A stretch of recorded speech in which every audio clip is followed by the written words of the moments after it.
नमस्कार विद्यार्थी मित्रांनो, आपण टॅक्स असिस्टंट मुख्य यामधला भाग पाहणार आहे. पुस्तपालन व लेखाकर्म याचं अभ्यासक्रम विश्लेषण पाहणार आहे. तर मागच्या वेळेचा जो पेपर आहे त्यानंतरचा हा पहिला व्हिडिओ आहे की जिथं आपण विश्लेषण बघत आहे. त्यामुळे या व्हिडिओमध्ये जे इम्पॉर्टन्स पॉइंट असतील ते पण आणि त्यामध्ये मायक्रो पॉइंट्स असतील ते पण. तर सर्वात आधी पाहूया पुस्तपालन आणि लेखाकर्म किंवा यालाच म्हटलं जाते book keeping accountancy. Book keeping accountancy या नावाने याला ओळखतात. इंग्लिशमध्ये हेच नाव याला वापरलं जाते. पुस्तपालन आणि लेखाकर्म याला आपल्याला वेटेज जे आहे टॅक्स असिस्टंट मेन्सला शेवटचं एक्झाम आहे. त्यामुळे बऱ्यापैकी याचं इम्पॉर्टन्स जागा जास्त असल्यामुळे थोडं जास्तच राहणार आहे. याला प्रश्न जे आहेत हे टोटल आहेत 20 प्रश्न. टोटल किती प्रश्न आहेत? 20 प्रश्न. ॲव्हरेज 20 प्रश्नांमध्ये जर आपण बघितलं तर मागच्या वेळेच्या एक्झामला 20च्या 20 प्रश्न कन्सेप्च्युअल होते. ज्यांच्या कन्सेप्ट क्लिअर त्यांचे मार्क्स हातात. तर 20 प्रश्न हे बऱ्यापैकी कन्सेप्च्युअल होते. त्यामुळे कन्सेप्च्युअल अंडरस्टँडिंग ही खूप महत्त्वाची आहे. दुसरी गोष्ट, त्याच्या आधीच्या पेपरला हा ॲव्हरेज होता 17 कन्सेप्ट आणि 3 practical.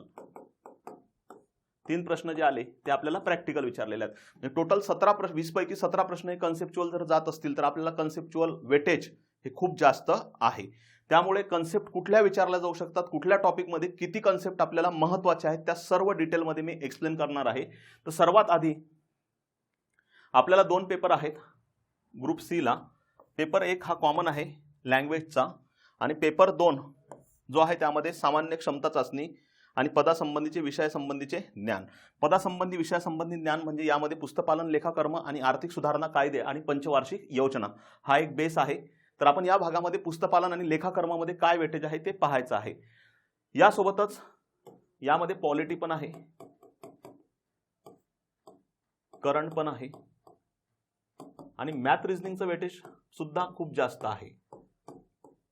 Tax assistant मेन्सला math रिझनिंगचं weightage हे 30 प्रश्नांसाठी जाते.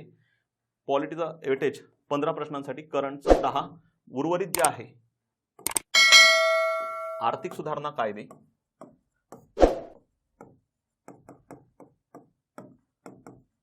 प्लस पंचवार्षिक योजना याला एकत्रितच सांगतो. याला आहे 25 प्रश्नांचं वेटेज म्हणजे इकॉनॉमिकचा भाग. आणि अकाउंटन्सीचा भाग जो आहे याला वेटेज आहे 20 प्रश्नांचं. अकाउंटन्सीच्या भागाला किती आहे? 20 प्रश्नांचं. म्हणजे 25 5 30 10 40, 40 10 50 30 80 आणि अकाउंट आहे 20.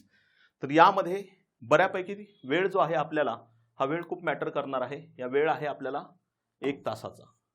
किती तासाचा आहे? 1 तासाचा आहे. जर कट ऑफ जर मागचे पाहिले आपण तर चांगला स्कोर करण्यासाठी 140 ॲव्हरेज हा आपला स्कोर असला पाहिजे. 140 प्लस म्हणूया. जर आपण एसटीआयला जागा जास्त असून सुद्धा यावेळेचा कट ऑफ हा खूप जास्त होता. सोबतच एएसओच्या जागा कमी होत्या पण त्या तुलनेने कट ऑफ हा थोडा कमी वाटतो कारण की जागा कमी आहेत. मुलांनी तेवढं सिरियसली घेतलं नाही, परंतु एसटीआयला खूप सिरियसली घेतल्यामुळे तिथं कट ऑफ लाईन सुद्धा खूप वाढली. सोबतच टॅक्स असिस्टंटला सुद्धा तेच होऊ शकते कारण की जागांची संख्या जास्त, सिरियसनेस सुद्धा कशी आहे? खूप जास्त आहे. फक्त एक आहे की टॅक्स असिस्टंटला जे आपलं टायपिंग सर्टिफिकेट आहे तेच मुलं बऱ्यापैकी असतात. म्हणजे ओपन स्पर्धा नसल्यामुळे थोडेफार कट ऑफकडे पण मागं पुढे होऊ शकते. पण मागचे कट ऑफ पाहिल्यामुळे असं आपल्याला बोलताच येऊ शकत नाही की बाबा किती मार्क्स यामध्ये येतील आणि येणार नाहीत. तर आपल्याला जो फोकस पॉईंट मी तुमच्यासोबत डिस्कस करणार आहे तर एक पेपरमध्ये आतापासूनची एक स्ट्रॅटेजी काय असावी, त्यामध्ये तुमची लँग्वेज हे कंटिन्यू सुरूच ठेवा. लँग्वेजला खूप इम्पॉर्टन्स आहे कारण की पहिला पेपर हा 60-40 फॉर्म्युल्यावर आहे, मराठी आणि इंग्लिशच्या. त्यामुळे इथं काही वेगळं वाचण्याची गरज नाही. करंट आपलं नेहमीच सुरू असते. पॉलिटीमधले प्रश्न जायला नको. मॅथ रिझनिंगला आपल्याला वेळ कसा वाचवता येईल 1 तासामधला, मॅथ रिझनिंगसाठी विशेष वेळ कसा काढता येईल तो डिपेंड आहे. जीएस जे आहे आपलं जीएस बेस, हे झालं सर्व जीएस बेस. म्हणजे अकाउंटचे 2-3 प्रॉब्लेम सोडले तर बाकी सगळं जीएस म्हणजे कन्सेप्च्युअल बेस हा एरिया बऱ्यापैकी आहे. तर आपल्याला इथं जो वेळ आहे हा आपला जर वेळ वाढवायचा असेल स्पीड तर इथं चांगली कमांड पाहिजे. आणि इथं जर 45 प्रश्न आहेत टोटल आर्थिक सुधारणा कायदे आणि अकाउंटवर, इथं किती प्रश्न आहेत आपले? टोटल 45 प्रश्न आहेत. तर 45 प्रश्नांवर सुद्धा तुमची चांगली कमांड असायला पाहिजे. तर हे 45 प्रश्न पॉलिटी व्यवस्थित असते कारण की आपण ऑलरेडी कंटिन्यू करतो, करंटमध्ये सुद्धा कंटिन्यू करतो. मॅथ रिझनिंग याचा स्पीड तुमचा वाढणं गरजेचं आहे. म्हणजे जवळपास आपण 45-15चा फॉर्म्युला ठेवणारे भरपूर लोक आहेत. म्हणजे 45 मिनिट जीएस आणि 15 मिनिट मॅथ. पण प्रश्नांची संख्या जर पाहिली तर हे बऱ्यापैकी 35 या मिनिटांमध्ये आपल्याला बऱ्यापैकी जीएस कडे जाणं गरजेचं आहे. जे की 70 प्रश्न आहेत जीएसचे. किती आहेत? 70 प्रश्न आहेत. बाकीचे प्रश्न आहेत 30.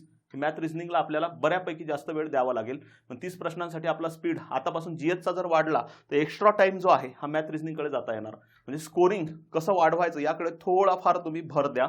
स्कोरिंग करणं गरजेचं आहे आणि कुठलाही ऑप्शनलमध्ये टॉपिक सोडू नका, कारण की ऑप्शनलमध्ये सोडला तर तुम्हाला माहिती आहे कट ऑफ लाईन वाढत आहेत, त्यामुळे कुठल्याही टॉपिकला ऑप्शन म्हणून सोडू नका. आधी चालायचं तसं काही एवढी स्पर्धा नसायची किंवा तिथं आपल्याला म्हणू शकतो की लक्ष देत नव्हते. म्हणजे अकाउंटन्सीला भरपूर लोक ऑप्शनमध्ये सोडून मराठी इंग्लिश करून बऱ्यापैकी समोर निघून जायचे, परंतु आता तसं नाही राहिलं. प्रत्येक ठिकाणी आपल्याला कुठंतरी म्हणजे आपल्याला वाचू शकतो असे काही टॉपिक आहेत.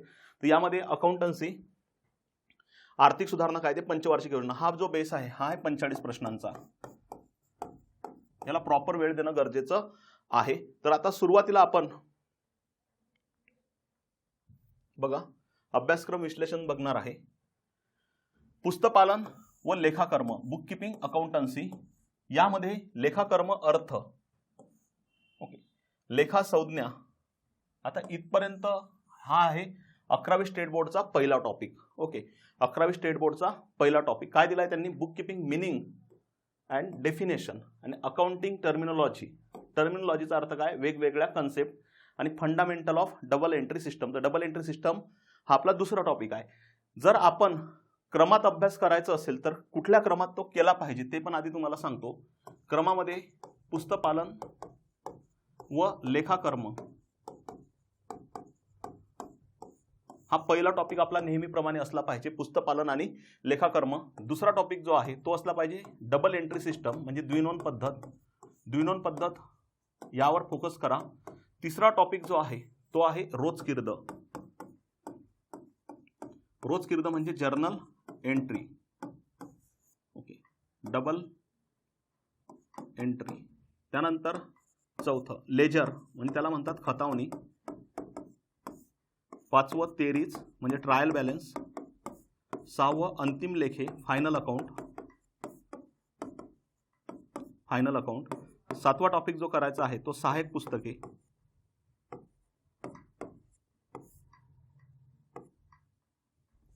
सहाय्यक पुस्तके म्हणजे सबसिडायरी बुक. त्यानंतर नेक्स्ट टॉपिक जो पाहायचा आहे तो स्त्रोत दस्तऐवज.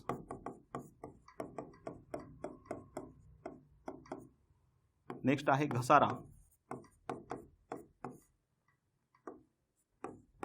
Bank reconciliation statement. आणि शेवटी जो पाहायचा आहे तो 12वी स्टेट बोर्ड मधला एक चॅप्टर आहे अव्यापारी संस्था किंवा नफा न कमविणाऱ्या संस्थांची खाती. अव्यापारी संस्था किंवा नफा न कमविणाऱ्या संस्थांची खाती.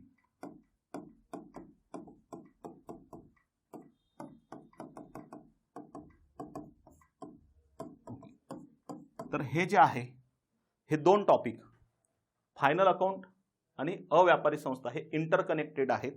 यामध्ये बऱ्यापैकी काही पार्ट बदलतो पण इंटरलिंकिंगचे आपल्याला काय विचारले जातात? प्रश्न विचारले जातात.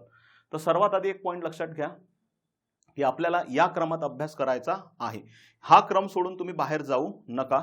या क्रमाच्या बाहेर जर गेले तर बऱ्यापैकी आपली इफिशियन्सी जी आहे हे काय होते? वाढते. इफिशियन्सी वाढते म्हणजेच वाचावं लागेल भरपूर आणि जे आउटकम आहे हे बऱ्यापैकी कमी निघेल. इफिशियन्सी योग्य क्रमात जर वाढवायची असेल तर हा क्रम लक्षात ठेवा, कारण की प्रत्येक चॅप्टर एकमेकांवर काय आहे? डिपेंड आहे. म्हणजे 11वी स्टेट बोर्ड आणि 12वी स्टेट बोर्ड मध्ये जरी बघितलं आपण तर बऱ्यापैकी यांचे क्रम मिसमॅच आहेत. म्हणजेच पहिला टॉपिक वेगळा, दुसरा टॉपिक वेगळा, म्हणजे एका क्रमात आहे परंतु तिसरा टॉपिक वेगळाच काहीतरी येते. त्यामुळे पॉईंट लक्षात ठेवा. हे टॉपिक या क्रमात शिका आणि एकदम सोपं करून टाकायचा सब्जेक्ट, म्हणजे अवघड करू नका. यामध्ये घाबरण्यासारखं काहीच नाही, फक्त घाबरण्यासारखे त्यांचे नावं आहेत. हा पहिला पॉईंट लक्षात ठेवा.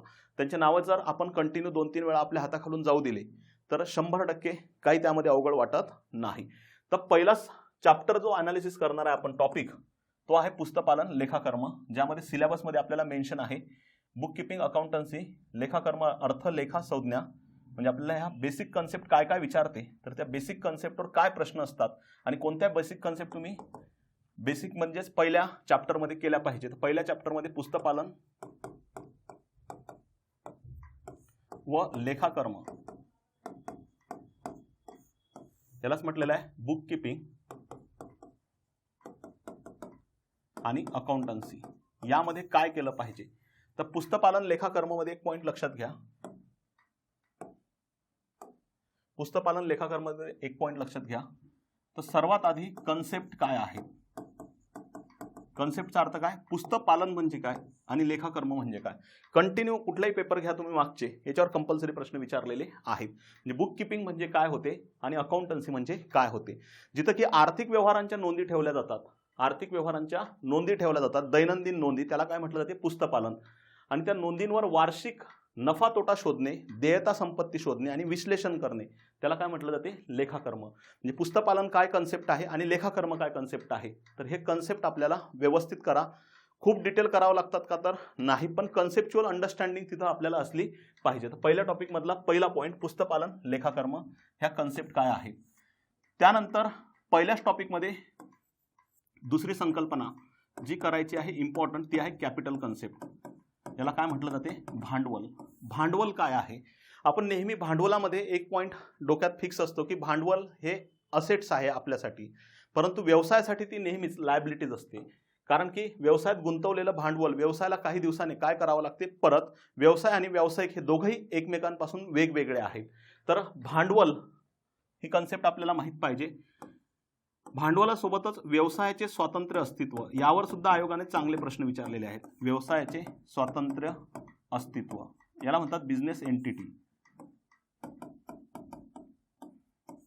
याचा अर्थ काय आहे, व्यवसाय आणि व्यवसायाचा मालक हे दोघे एकमेकांपासून कसे असणार आहेत, वेगवेगळे असणार आहेत. म्हणजे व्यावसायिकाच्या व्यक्तिगत स्वरूपाच्या नोंदी व्यवसायाच्या लेखापुस्तकात येणार नाहीत. ती ही कन्सेप्ट आहे व्यवसायाचे स्वातंत्र्य अस्तित्व. नेक्स्ट कन्सेप्ट आहे डेटर आणि क्रेडिटर काय आहे. डेटर आणि क्रेडिटर. डेटर म्हणजे होते ऋणको आणि क्रेडिटर म्हणजे होते धनको. ओके. डेटर म्हणजे जी व्यक्ती वस्तू आणि सेवा उधारीवर काय करते, खरेदी करते, त्याला काय म्हटलं जाते, डेटर. आणि वस्तू आणि सेवा उधारीवर विक्री करते, त्याला काय म्हटलं जाते, क्रेडिटर. तर ही एक दोन कन्सेप्ट आपल्याला महत्त्वाच्या आहेत. त्यानंतर डेटर काय आहे, तर संपत्ती आहे. क्रेडिटर काय आहे, तर देयता आहे. मग हे संपत्ती आणि हे काय आहे, देयता. तर हा दोन भाग आपल्याला माहित पाहिजे. त्यानंतर खर्चाचे प्रकार. महसुली खर्च, दुसरा भांडवली खर्च आणि अस्थागित महसुली खर्च.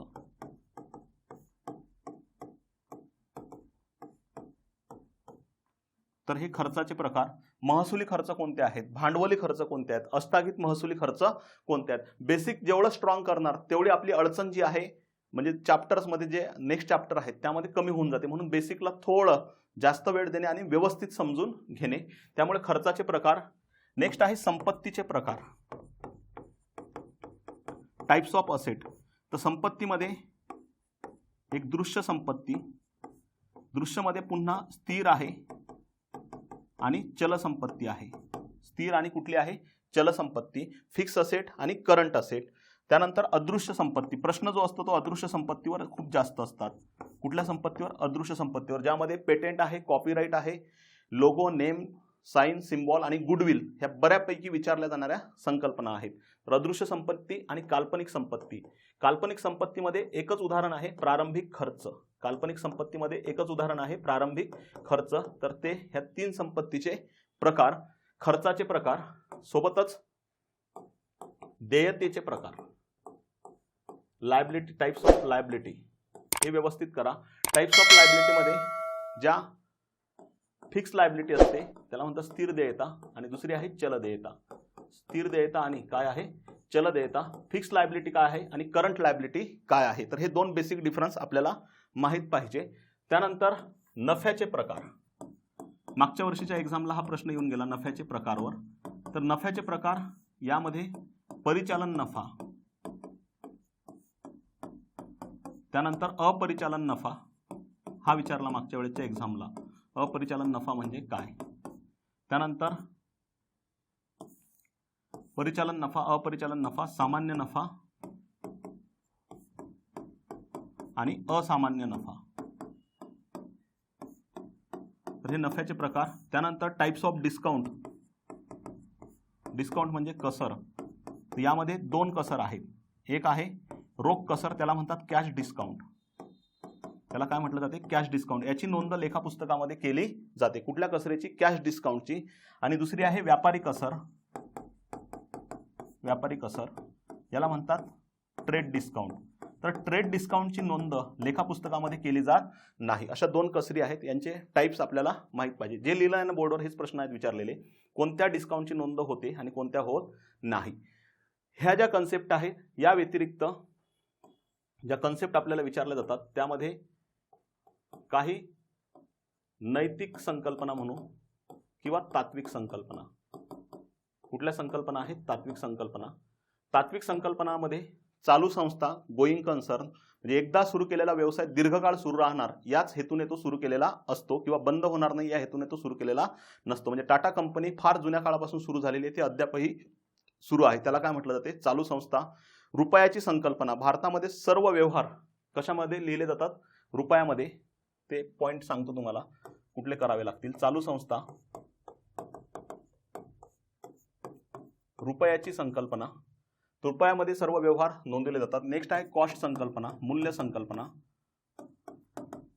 याला म्हणतात कॉस्ट संकल्पना. ज्या मूल्याने स्थिर संपत्तीची खरेदी केली आहे त्याच मूल्याने काय केली पाहिजे, नोंद केली पाहिजे, त्याबाबतची ही संकल्पना आहे. त्यानंतर महत्त्वपूर्ण संकल्पना, प्रकटन संकेत. ओके.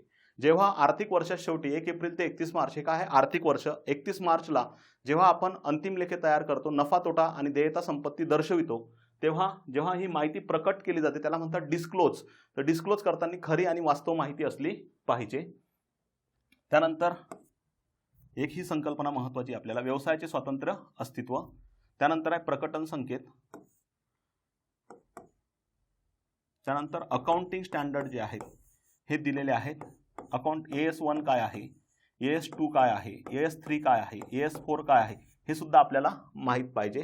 तर हे फक्त माहीत पाहिजे, त्यामध्ये डिटेलिंग करण्याची काही आवश्यकता नाही. तर ह्या संकल्पना ज्या आहेत, तात्विक संकल्पना ह्या पूर्ण करणं गरजेचे आहेत, नैतिक किंवा तात्विक. त्यानंतर ब्रांचेस ज्या आहेत अकाउंटन्सीच्या, त्यामध्ये 3 ब्रांच, ज्या मॅनेजमेंट अकाउंट, कॉस्ट अकाउंट आणि एक आपण जे पाहत आहे ते अकाउंट. तर 3 अकाउंटच्या ब्रांचेस या व्यवस्थित करणं गरजेचे आहेत. तर हा पहिल्या टॉपिकचा इन डिटेल सिलेबस आहे. हे जर टॉपिकमधले हे भाग केले आणि यामध्ये 1-2 जर ॲड केले, समजा पहिल्या टॉपिकमधले कुठले सुटलेले जरी असतील तरी, तर हे आपल्याला बऱ्यापैकी एक्झामला अतिशय महत्त्वाचं आहे. कारण की या टॉपिकमध्ये बऱ्यापैकी आधी तर जुन्या एक्झाम ज्या व्हायच्या त्यामध्ये तर ह्या पहिला टॉपिक जरी डिटेल केला तरी बऱ्यापैकी प्रश्न कव्हर व्हायचे. म्हणजे जवळपास 7-7, 8-8 प्रश्न कव्हर व्हायचे. आताही सुद्धा प्रश्न कव्हर होतात. त्यामुळे बेसिकला सोडून तुम्ही जास्त दूर जाऊ नका. आणि बेसिक कन्सेप्च्युअल अंडरस्टँडिंग जे आहे, थोडा वेळ लागला तरी चालते, पण हे कन्सेप्ट व्यवस्थित समजून घ्या. यामध्ये उदाहरणांची संख्या जास्त ठेवा, म्हणजे आपल्याला हे समजण्यास पूर्णपणे सोपं जाते. तर उदाहरणांची संख्या जास्त ठेवा. पहिलं आहे पुस्तपालन लेखाकर्म, आपल्या सिलेबसमधला भाग. दुसरा आहे डबल एंट्री सिस्टम, द्विनोंद पद्धत. याला काय म्हटलं जाते, डबल एंट्री सिस्टम. तर द्विनोंद पद्धत जी आहे, डबल एंट्री सिस्टम, यामध्ये काय आहे ते पहा. जेव्हा कोणतेही व्यवहार होतात, द्विनोंद पद्धतमध्ये आपल्याला काय काय महत्त्वाचं आहे, द्विनोंद पद्धत या टॉपिकमध्ये किंवा डबल एंट्री सिस्टममध्ये जेव्हा कोणतेही व्यवहार होतात, व्यवहार हे 2 प्रकारचे असतात. एक आर्थिक, जे पैशाच्या स्वरूपात होतात, आणि दुसरे आहेत अनार्थिक, ज्यामध्ये पैशाचा संबंध येत नाही. आर्थिक व्यवहारांच्या काय घेतल्या जातात, नोंदी. ह्या नोंदी 2 पद्धतीत आहेत. एक आहे सिंगल एंट्री सिस्टम, त्याला म्हणतात एक नोंद पद्धत, आणि दुसरी आहे द्विनोंद पद्धत, डबल एंट्री सिस्टम. ही परंपरागत पद्धत आहे, अपूर्ण पद्धत आहे, अशास्त्रीय पद्धत आहे. द्विनोंद पद्धत ही पूर्ण पद्धत आणि सोबतच कुठली पद्धत आहे, शास्त्रीय पद्धत आहे. कुठली पद्धत आहे, शास्त्रीय पद्धत आहे. तर द्विनोंद पद्धतीचे हे 2 बेसिक. एक नोंद पद्धत काय आहे, परंपरागत पद्धत काय आहे, हिला देशीनामा पद्धत म्हणून सुद्धा ओळखले जाते. तर देशीनामा काय आहे, तर ह्या ज्या पॉइंट्स आहेत, तर इथं आपल्याला थोडं डिटेलिंग करणं गरजेचं आहे. याच टॉपिकमध्ये डबल एंट्री सिस्टमचा जनक जे की 1494ला कोणी शोधला आहे, ल्युका डी बर्गो पॅसियालो. ल्युका डी बर्गो पॅसियालो हा एक पॉइंट आपल्याला महत्त्वाचा आहे. इटलीचा आहे. या व्यक्तीने द्विनोंद पद्धत जनक आहे. द्विनोंद पद्धती कशावर आधारलेली आहे, एक डेबिट साईड आणि दुसरी कुठली आहे, क्रेडिट साईड. नावे आणि जमा, डेबिट आणि क्रेडिट. तर हे 2 पॉईंट आपल्याला व्यवस्थित करायचे आहेत. द्विनोंद पद्धतीमध्येच दुसरा भाग जो आहे तो आहे लेख्यांचे प्रकार, टाइप्स ऑफ अकाउंट. लेख्यांचे प्रकार, यामध्ये 2 प्रकारचे लेखे जातात. एक आहे पर्सनल अकाउंट, याला म्हणतात वैयक्तिक लेखे, पर्सनल अकाउंट. आणि दुसरा आहे अवैयक्तिक लेखे, अवैयक्तिक लेखे. वैयक्तिक लेख्यांमध्ये पर्सनल अकाउंट, यामध्ये एखाद्या व्यक्ती संदर्भातील नोंदी येतात. जसं की मी आहे तर धनंजय लेखा किंवा धनंजय अकाउंट. तुम्ही तुमचं स्वतःचं नाव सुद्धा लिहू शकता. त्यानंतर आहे कृत्रिम. कृत्रिम म्हणजे माणसाने स्थापन केलेली एखादी संस्था किंवा कंपनी, बँक, कुठलीही कायदेशीर मान्यता असलेली संस्था, ती कोणतीही असू द्या. ओके. त्यानंतर आहे प्रातिनिधिक, प्रातिनिधिक वैयक्तिक. असे हे 3 भाग आहेत. अवैयक्तिक मध्ये 2 खाते, एक आहे रिअल अकाउंट, त्याला म्हणतात वास्तविक खाते, आणि दुसरा आहे नामधारी खाते. ओके. तसे पाहिले तर गोल्डन रूल हे तिघांच्या बाबतीत आहेत, वैयक्तिक, वास्तविक आणि नामधारी. वास्तविकचा संबंध हा टोटल संपत्ती सोबत येतो, व्यवसायातील सर्व संपत्ती. जे आपण संपत्तीचे प्रकार जर माहिती असतील, संपत्तीचे प्रकार थेट हे वास्तविकला कनेक्ट होऊन जातात. ओके. थेट कोणाला कनेक्ट होतात? वास्तविकला. नामधारी सोबत जे व्यवसायातील सर्व खर्च आणि हानी आहेत आणि व्यवसायाचे सर्व उत्पन्न आणि लाभ आहे, त्यांचे सर्वांचे संबंध हे कोणासोबत जातात? नामधारी सोबत जातात. असे एकूण किती लेख्याचे प्रकार आहेत? 3. त्या 3 लेख्यांवर थोडं विश्लेषणात्मक अभ्यास करणं गरजेचं आहे. म्हणजे दुसऱ्या टॉपिकमध्ये द्विनोंद पद्धत, एकनोंद पद्धतची तुलना आणि 3 लेख्याचे प्रकार, ज्यामध्ये वैयक्तिक, वास्तविक आणि नामधारी, इथं आपल्याला 100% फोकस करणं गरजेचं आहे. हा झाला दुसरा टॉपिक.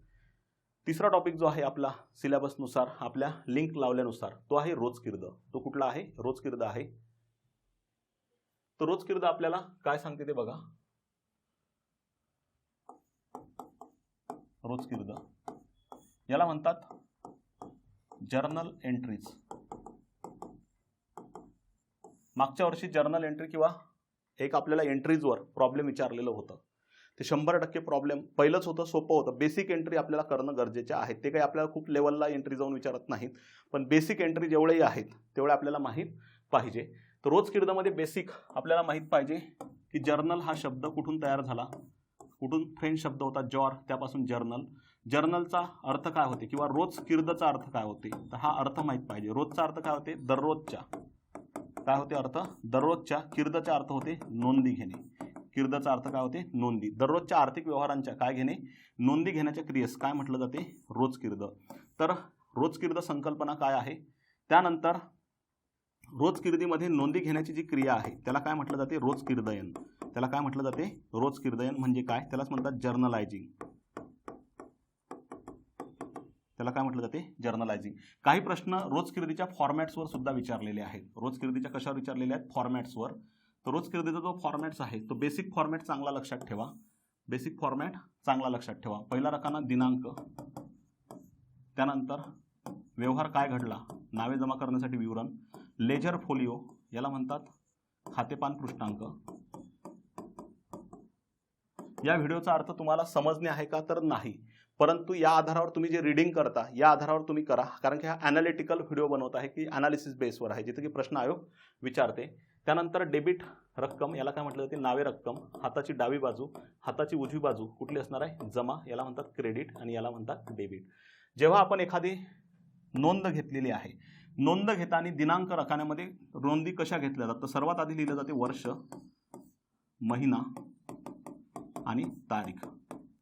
दिनांक रकान्यामध्ये रोजकिर्दयन करतेवेळी नोंदी घेताना कोणत्या फॉर्मॅटमध्ये नोंदी घेतल्या जातात? वर्ष, महिना आणि तारीख.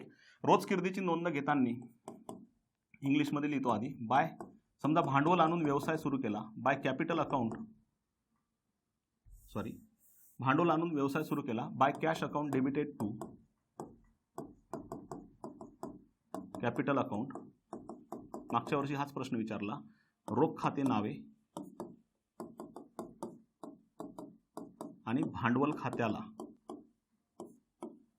किंवा भांडवल खाते जमा. रोख आणून व्यवसाय सुरू केल्याबद्दल.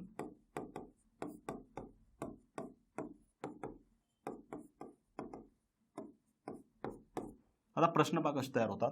रोज कीर्तन करते वेळी नावे आणि जमा करताना नावेला सुरुवात आणि जमाला सुरुवात कशापासून होते. हा सुद्धा प्रश्न विचारला आयोगाने. नावेला सुरुवात कशापासून आहे, बाय, आणि जमाला सुरुवात कशापासून आहे, टू. नावेला सुरुवात करताना बाय पासून आणि जमाला काय आहे, टू. नोंदी झाल्यानंतर त्या नोंदीचं संपूर्ण वर्णन हे कंसात दिलेलं असते आणि याला म्हणतात स्पष्टीकरण, आणि स्पष्टीकरणाच्या शेवटी कुठला शब्द असतो, बद्दल. नोंदी घेताना दिनांक रखान्यामध्ये वर्ष, महिना आणि तारीख या स्वरूपात काय घेतले जातात, नोंदी घेतात.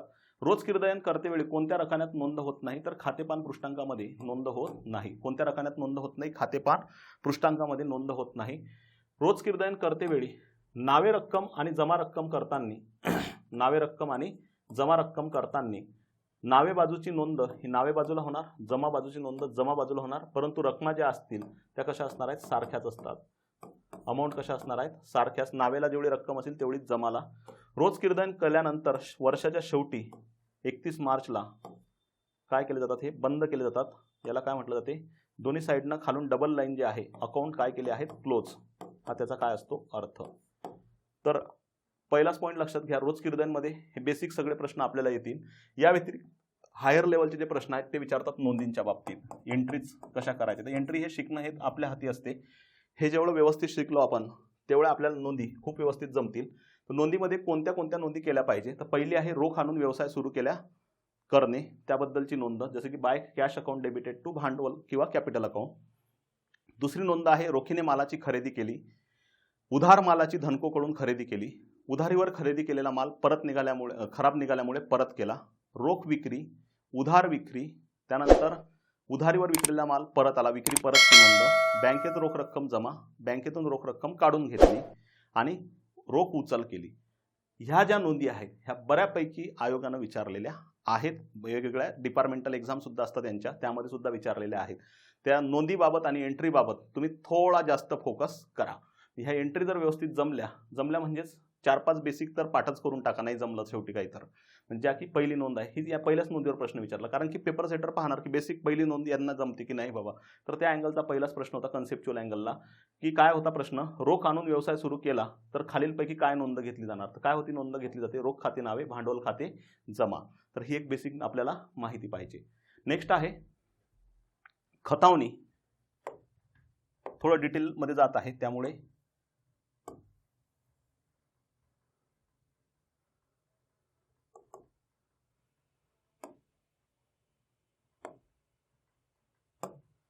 तिसरा टॉपिक जो आहे तो आहे खतावणीचा. चौथा टॉपिक, खतावणीमध्ये जास्त वेळ घालवू नका. लेजरमध्ये हे दुय्यम नोंदीचं पुस्तक आहे. त्यानंतर खतावणीमध्ये जे बॅलन्स काढले जातात ते बॅलन्स कुठल्या पद्धतीने काढले जातात, तर तेवढे 2-3 पॉईंट बघून खतावणी उरकून घ्या. खतावणीच्या आधारावर काय केले जाते, तयार तेरीज. तेरीजला म्हटलं जाते ट्रायल बॅलन्स. अंकगणितीय अचूकता ही सर्वाधिक दर्शवणारी म्हणजे जी गोष्ट आहे ती आहे तेरीज. तर तेरीजच्या बाबतीमध्ये सुद्धा आपल्याला जास्त डिटेल जाण्याची गरज नाही, कारण की तेरीजचा संबंध, तेरीजच्या आधारावर काय तयार होत असतात, अंतिम लेखे. काय तयार होत असतात, अंतिम लेखे. तर तेरीजमध्ये बऱ्यापैकी ट्रायल बॅलन्समध्ये नावेला काय जाणार आणि जमाला काय जाणार, ह्या दोन बाजू आपल्या व्यवस्थित शिकून घ्या. नावेला काय जाऊ शकते आणि जमाला काय जाऊ शकते. तर मी इथं तुम्हाला सांगून देतो, नावेला व्यवसायातील संपत्तीत झालेली वाढ, व्यवसायात कुठली कुठली संपत्ती आली, जशी की इमारत ही डेबिट साईडला जाणार, कारण की ती काय आहे, संपत्ती. त्यानंतर जमीन ही सुद्धा कुठे जाणार, डेबिट साईडला. कॅश ही सुद्धा काय आहे, संपत्ती, कुठे जाणार, डेबिटला. त्यानंतर व्यवसायातील सर्व खर्च आणि हानी हे सर्व डेबिट बाजूला जातील. क्रेडिट बाजू म्हणजे जमा बाजूवर काय जाणार आहे, देयतेत झालेली वाढ, जसं की भांडवल हे देयता आहे, हे कुठं जाणार, जमा बाजूवर. त्यानंतर व्यवसायाला मिळालेले सर्व उत्पन्न व लाभ. तर हे जे पॉईंट्स आहेत हे बऱ्यापैकी थोडे फोकस केले तर हे पॉईंट्स आपल्याला इम्पॉर्टन्स आहेत तेरीजमध्ये. तेरीजच्या आधारावर काय तयार केले जातात, अंतिम लेखे. अंतिम लेख्यांमध्ये 2 लेखे आहेत. लेखे किती आहेत, 2. एक आहे व्यापार आणि दुसरा आहे नफा तोटा. व्यापार आणि नफा तोटा. आणि एक आहे ताळेबंद. ताळेबंदाला काय म्हटलं जाते, बॅलन्स शीट. ताळेबंदाला काय म्हटलं जाते, बॅलन्स शीट. व्यापार आणि नफा तोटा जे आहे, व्यापार आणि नफा तोटा. व्यापारमध्ये नावे बाजू आहे आणि जमा बाजू आहे. कारखान्याशी संबंधित सर्व खर्च व्यापार खात्यामध्ये जातात. कारखान्याशी संबंधित थेट प्रत्यक्ष उत्पन्न, ओके, हे कुठे जाते, व्यापारमध्ये जाते. जसं की विक्री हे एकमेव उत्पन्न आहे. नफा तोटा खाते याच्या नावे बाजूवर सर्व अप्रत्यक्ष खर्च जातात आणि जमा बाजूवर सर्व अप्रत्यक्ष उत्पन्न. नेट प्रॉफिट नेट लॉस काढणे हे कुठं असणार आहे? नफा तोटा खात्यामध्ये.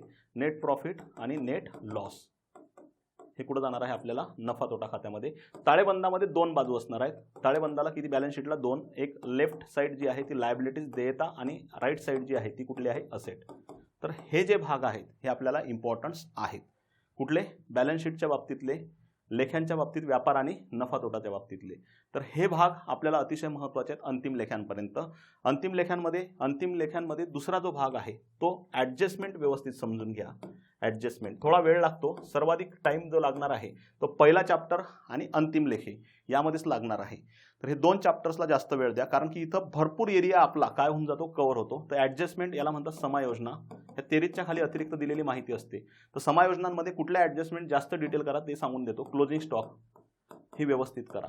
ही 23 मध्ये असली तर नोंद कुठं होणार आणि ॲडजस्टमेंटमध्ये असल्या तर नोंदी किती होतील. त्यानंतर अदत्त खर्च, आउटस्टँडिंग एक्सपेन्सेस. अदत्त खर्च 23 मध्ये असली तर एकच नोंद, जसं की ते देयता आहे. पण ॲडजस्टमेंटमध्ये असलं तर काय करायचं? पूर्वदत्त खर्च. पूर्वदत्त खर्चाचा अर्थ काय होते? आपण आधीच ॲडव्हान्समध्ये पेमेंट दिलेलं आहे. आउटस्टँडिंग आणि हे प्रीपेड एक्सपेन्सेस. दिसते एक्सपेन्सेस, परंतु हे काय असते? संपत्ती. अदत्त खर्च काय असतात? देयता. त्यानंतर अप्राप्त उत्पन्न. ओके, 1 2 3 4 ह्या ज्या आहेत यांना थोडं व्यवस्थित डिटेल करा. इथं प्रश्न येण्याची शक्यता खूप जास्त असते नेहमीसाठीच. ठीक आहे. तर हा जो भाग आहे आपला क्रमामधला अंतिम लेखांपर्यंत गेलेलो आहे. नेक्स्ट एरिया जो आहे सहाय्यक पुस्तकांचा आहे. तो कुठला आहे? सहाय्यक पुस्तकांचा. तर सहाय्यक पुस्तके जे आहेत सबसिडायरी बुक म्हणतात, ते सुद्धा प्रायमरी बुक आहेत. सहाय्यक पुस्तके. सहाय्यक पुस्तकांमध्ये 2 पॉईंट लक्षात ठेवा. एक आहे रोख पुस्तक. सर्व रोखीचे व्यवहार या रोख पुस्तकात होतात. दुसरे उधारीचे व्यवहार याबाबत असलेले सहाय्यक पुस्तके. उधारीचे व्यवहार खरेदी संदर्भात, खरेदी उधारीवर केलेली असेल तर ती नोंद कुठं होणार आहे? खरेदी पुस्तक. उधारीवर विक्री केलेली असेल त्याची नोंद विक्री पुस्तक. खरेदी परत पुस्तक. खरेदी परत पुस्तक करताना एक कन्सेप्ट पुन्हा समजून घ्यायची. डेबिट नोट काय कन्सेप्ट आहे? डेबिट नोट आणि विक्री परत पुस्तक. ओके, इथं क्रेडिट नोट संकल्पना व्यवस्थित समजून घ्यायची. बाकी सर्व व्यवहार हे रोख पुस्तकात होतात. यामध्ये साधे रोख पुस्तक, 2 रकानी असलेले, 2 रकानी म्हणजे ज्यामध्ये रोख पुस्तकाला रोख आणि कुठला रकाना असतो? बँक. त्यानंतर ट्रिपल कॉलम कॅशबुक, 3 रकानी असलेलं रोख पुस्तक. तर हे पॉईंट्स व्यवस्थित करा. जी नोंद कोणत्याही सहाय्यक पुस्तकात होत नाही ती नोंद जी होते ती होते सामान्य रोजकिर्द. कुठं होत असते? सामान्य रोजकिर्द. तर हा एक पॉईंट व्यवस्थित क्लिअर करणं गरजेचं आहे. तर हे सहाय्यक पुस्तकांमध्ये हे पॉईंट्स फुल्ली फोकस लक्षात ठेवा. या व्यतिरिक्त स्त्रोत दस्तऐवज जो कनेक्टेड आहे सहाय्यक पुस्तकांना, जास्त वेळेला देऊ नका, लवकरात लवकर समजून घ्या. यामध्ये इंटरनल व्हाउचर काय आहेत, एक्सटर्नल व्हाउचर काय, पावती काय आहे, कॅश मेमो काय आहे आणि क्रेडिट मेमो काय आहे आणि चेकचे प्रकार. ओके, चेकचे प्रकार यामध्ये सुद्धा क्रॉस चेक आहेत. त्यानंतर बेरर चेक, ऑर्डर चेक आणि क्रॉस चेक याला थोडा व्यवस्थित फोकस करा. तर हा स्त्रोत दस्तऐवज एक एरिया आपल्याला इम्पॉर्टन्स आहे. त्यानंतर घसारा हा टॉपिक, डेप्रिसिएशन.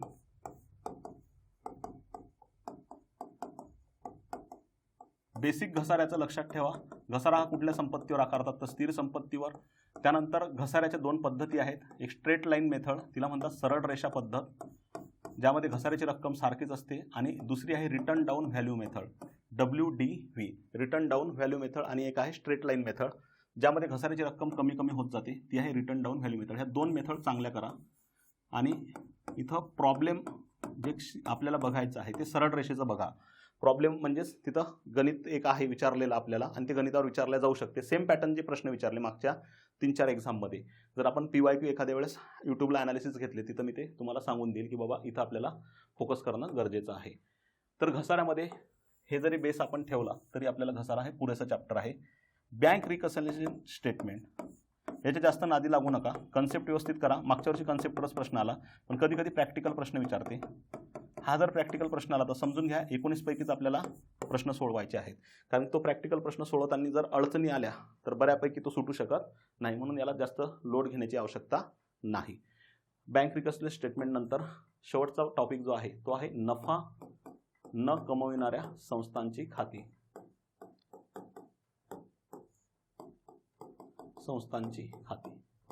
यामध्ये सरळ सरळ एकच पॉईंट लक्षात ठेवा, नफा न कमविणाऱ्या संस्था म्हणजे अव्यापारी संस्था. दोन संस्था असतात, एक व्यापारी संस्था आणि दुसऱ्या अव्यापारी संस्था. व्यापारी संस्था आणि दुसऱ्या कुठल्या आहेत? अव्यापारी संस्था. व्यापारी संस्थांचं उद्दिष्ट नफा कमावणे, अव्यापारींचं सेवा प्रदान करणे. व्यापारी संस्था या ठिकाणी भांडवल स्वतः मालक आणत असते, तर इथं भांडवल निर्माण केलं जाते, जे की देणग्या असतील, वर्गण्या असतील, मृत्यूपत्रित देणगे असतील, आजीवन सभासद शुल्क असेल. त्यानंतर अव्यापारी संस्था लाभांश देत नाहीत, यांना शुद्ध नफा किंवा शुद्ध तोटा दिसत नाही, कारण की नफा कमावणे हे यांचं उद्दिष्ट नसते. पॅरलली कंपॅरिझनचे कंपॅरेटिव्ह पॉईंट्स आहेत ते व्यवस्थित करा. पॅरलली कंपॅरेटिव्ह पॉईंट्स यामध्ये जर बघितलं आपण तर 12वी स्टेट बोर्डमध्ये जे बॉक्स दिलेले आहेत कंपॅरिझन्सचे, या चॅप्टरचे बॉक्स तुलनात्मक प्रश्नांचे, ते बॉक्सवर थोडा फोकस करा 12वीमध्ये. तिथून सुद्धा हे बऱ्यापैकी कव्हर होऊन जाते. तर हे जे टॉपिक्स आहेत हे आपण बघितलेले ॲनालिसिस आहे. तर यामध्ये बघा आपण आयोगाचा सिलेबस पाहूया एक वेळ.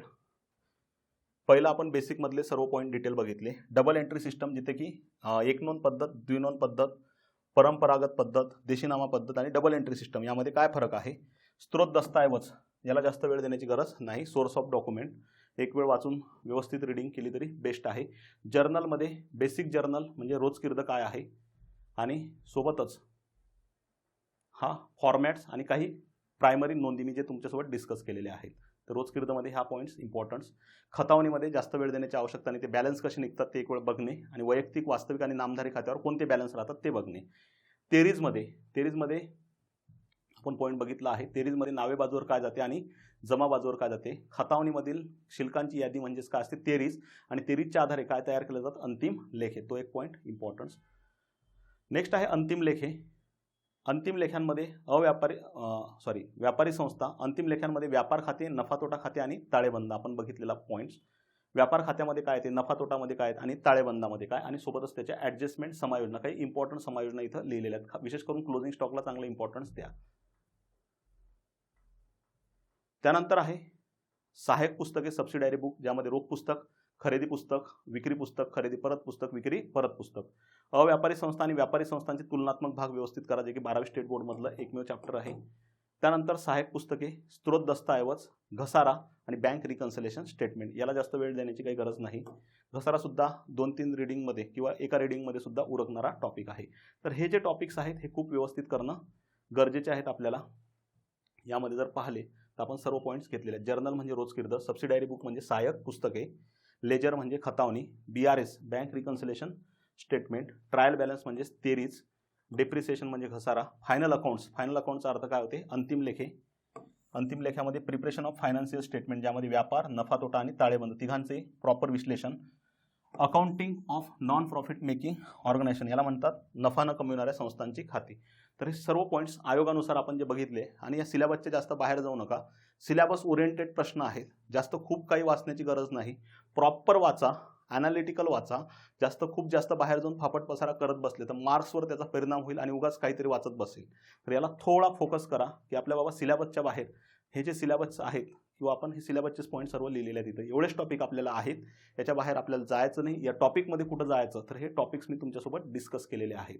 तर हे जे टॉपिक आहेत या बाबतीत थोडाफार व्यवस्थित फोकस करा, आणि याला व्यवस्थित जर तुम्ही घेतलं या सब्जेक्टला तर आउट ऑफ मार्क्स देणारा हा सब्जेक्ट आहे. एखादा प्रश्न किंवा 1-2 प्रश्न इकडे तिकडे होतील, पण आउट ऑफ पर्यंत जाण्याचे चान्सेस हा सब्जेक्टकडे आहेत, आणि या सब्जेक्टमध्ये तेवढी ताकद आहे. म्हणून या सब्जेक्टला खूप इझिली घेऊ नका. आपल्याला चांगले मार्क्स जर घ्यायचे असतील तर याला व्यवस्थित करून ठेवा, जेणेकरून आपल्याला काय होणार, मार्क्स चांगले मिळतील. तर यूट्यूब चॅनल जे आहे आपलं, यूट्यूब चॅनलच्या माध्यमातून तुमच्यापर्यंत मी पोहोचण्याचा अजूनही प्रयत्न करेल बुक किपिंग अकाउंटन्सीच्या बाबतीत. सोबतच टेलिग्राम चॅनल जे आहे आपलं स्वराज्य अकॅडमीचं, ते जॉईन करा. जर काही माहिती असेल एक्स्ट्राची ते सुद्धा मी तुम्हाला शेअर करत राहणार टेलिग्रामवर, जे की आपल्याला इम्पॉर्टन्स आहे टॅक्स असिस्टंटसाठी. यावर्षी जागा खूप आहे, सोडू नका. तुम्ही जर मेन्सला असणार तर ताकद लावून 100% अभ्यास करा. काही जरी अडचण असेल तर तुम्ही मला बऱ्यापैकी विचारू शकता. जर माझ्याकडून जेवढी सॉल्व्ह होईल मी तेवढं तुमच्यासाठी प्रयत्न करेल नक्की. तर या टॉपिक्समध्ये आपण जे बघितलेले भाग आहेत यांना थोडंसं इम्पॉर्टन्स द्या, कारण की हे तुम्हाला ॲनालिसिस काहीच करण्याची गरज नाही. सर्व ॲनालिसिस मी प्रॉपर करून इथं दिलेलं आहे. यासोबतच नेक्स्ट जो भाग पाहणार आहे आपण तो आहे आर्थिक सुधारणा कायद्यांचा. तो नेक्स्ट भागामध्ये तुम्हाला येणार आहे. तर या ठिकाणी थांबूया. Thank you so much.